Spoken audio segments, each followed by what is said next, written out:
Les 2 dernières semaines ont vu la fin du débat autour du mariage gay qui aura finalement été autorisé en France avec plus d'une décennie de retard sur les Pays-Bas ou la Belgique. Un débat qui aura soulevé des passions très vives. Vendredi 17 mai, en pleine journée mondiale contre l'homophobie, le Conseil constitutionnel a validé la loi votée par les deux chambres du Parlement, une loi qui sera promulguée dans la même soirée par le président Hollande. La loi ouvrant le mariage aux couples de personnes de même sexe, dite encore loi Taubira, sera publiée au journal officiel dès le lendemain matin. La semaine suivante, les gays et les lesbiennes ont fait la fête à la Bastille, une fête gâchée sur tout le territoire par diverses actions homophobes relayées par des groupuscules de la droite extrême.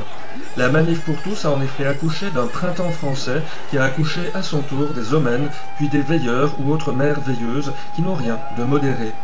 Ces actions homophobes ont culminé dimanche dernier, le 26 mai, par un grand baroud d'honneur des opposants à l'égalité pour tous, qui a rassemblé quelques 150 000 personnes à Paris. C'est moins que lors des précédentes manifestations. Les partisans d'une union civile ayant été hués, on peut affirmer sans risque de se tromper que si officiellement ce rassemblement homophobe portait encore les couleurs de la Manif pour tous, il était complètement dépassé et même phagocyté par les homophobes plus durs du printemps français qui sont opposés, eux, à toute reconnaissance légale des couples homosexuels. Que vous êtes unis par le mariage au nom de la loi. Cette semaine, enfin, le mariage de Vincent et de Bruno à Montpellier, mercredi, a sonné la défaite des homophobes. Au Mans, comme ailleurs en France, la nébuleuse homophobe s'est tout d'abord identifiée à la Manif pour tous, une Manif pour tous qui se voulait sans rire parfaitement apolitique. Après vérification, il s'est avéré que le collecteur des fonds devant payer les autocars des manifestants se rendant du Mans à Paris, c'est-à-dire un des principaux activistes de la Manif pour tous au Mans, demeurait à quelques pâtés de maison des locaux des NBC News. Contacté par téléphone, il a admis être l'un des 7 ou 8 homènes sévissant dans le département de la Sarthe.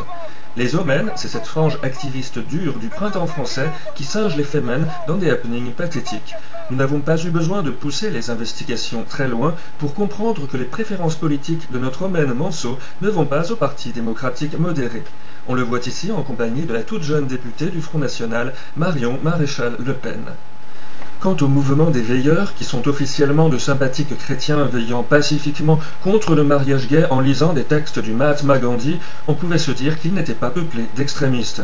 Une brève vérification nous apprendra au contraire qu'on peut y reconnaître des néo-pétainistes nostalgiques du régime de Vichy et partisans, comme le groupuscule Civitas, d'une chrétienté purifiée de toutes les salissures apportées par les compromissions entre l'Église et une république qu'ils détestent. Le mariage gay aura donc été emporté de haute lutte en France, un pays conservateur et même réactionnaire, malgré l'activisme de centaines de milliers d'homophobes déterminés, organisés et pour beaucoup extrémistes, qui se sont mobilisés sur tout le territoire et particulièrement dans l'ouest de la France, traditionnellement plus catholique. Une mouvance homophobe que les services de police devront continuer à surveiller pour éviter que les premiers mariages gays ne soient victimes des dérapages et des débordements de ceux qu'une majorité de Français jugent désormais indésirables dans le débat politique. Après un mois de mai gris, froid et pluvieux, le mois de juin devrait voir finalement le printemps des libertés poindre à l'horizon pour les gays et les lesbiennes au Mans comme ailleurs en France. Apponach et NBC News, Le Mans.